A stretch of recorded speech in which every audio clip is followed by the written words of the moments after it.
and have slowly trended down this entire month of April. Today, we sit at 288 hospitalized COVID patients across the state of Oklahoma, even though our capacity we've built for 4,600 hospital beds. The White House guidelines, they have 4 gates for states to safely reopen, and we continue to hit all 4 of them in the state of Oklahoma. I wanted to go over those with you. Gate number 1, this measures how many people are going to the doctor and reporting symptoms. It's a downward trajectory of influenza-like illnesses and COVID-like syndromic cases. So you can see the trend line is going down there. Both of these continue to trend down. Gate number 2 covers the number of cases. It's a downward trajectory of documented cases within a 14-day period, or a downward trajectory of positive test percentage. As you can see, our 7-day rolling average is going down for the month of, since April 10th was the day that we started to measure 14 days from our announcement last week. And we're continuing on that downward trajectory. Here's another thing Oklahomans need to keep in mind. We are testing significantly more people each week. So we're going to continue to still find cases in Oklahoma. I've been consistent with Oklahomans. We still have coronavirus in the United States. It's still in the state of Oklahoma. We're still going to have people get this. We're still going to have positive cases, but our rate of positive cases continues to decline. When we first started testing, more than 10% of everyone that we tested came back with a positive test. Now, for every time we test someone, it's coming back at 6.1% are positive. So in other words, for every 1,000 people that take a test, 61 are coming back positive. That means 939 are coming back negative. Last week, we increased our testing by 36% from the week before.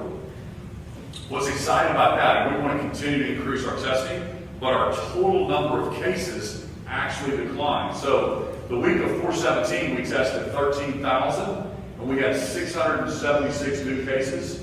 The next week, we tested 36% more, but yet our positive test cases went down to 656.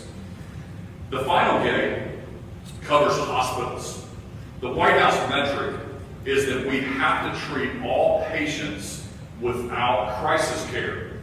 Again, we have 288 patients compared to 4,600 hospital beds in our state.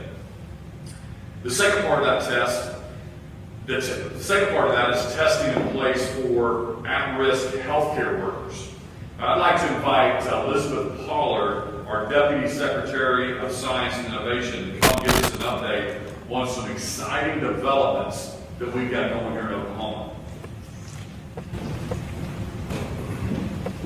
Good morning. So it was just 6.5 weeks ago where we had completed just a few hundred tests for COVID-19. And today we will pass the 60,000 test mark. It's a very exciting accomplishment, going from the bottom of all states in the U.S. to right in the middle of the pack. And we will continue to improve upon that in the coming weeks. We have done that by partnering across the state. We've shared our relationships with OSU, OU, with the Public Health Department, and really driving strategies to leverage the technology that's in place at those universities, and then create commercial partnerships with the agent suppliers to be able to test as many Oklahomans as possible. One of the big announcements for today is that the diagnostics laboratory at OSU will be submitting an EUA for saliva-based PCR testing. So this allows us to now move from nasal swabs to saliva testing within the state.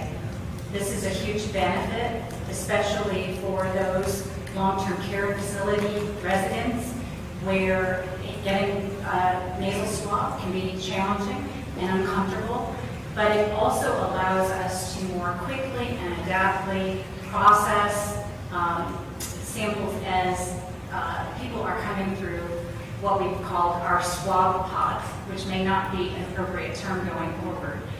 But we took the opportunity to look to Rutgers University once again, where we developed a relationship with the Dr. Andrew Brooks Laboratory at the RUCDR Infinite Biologics Lab located there.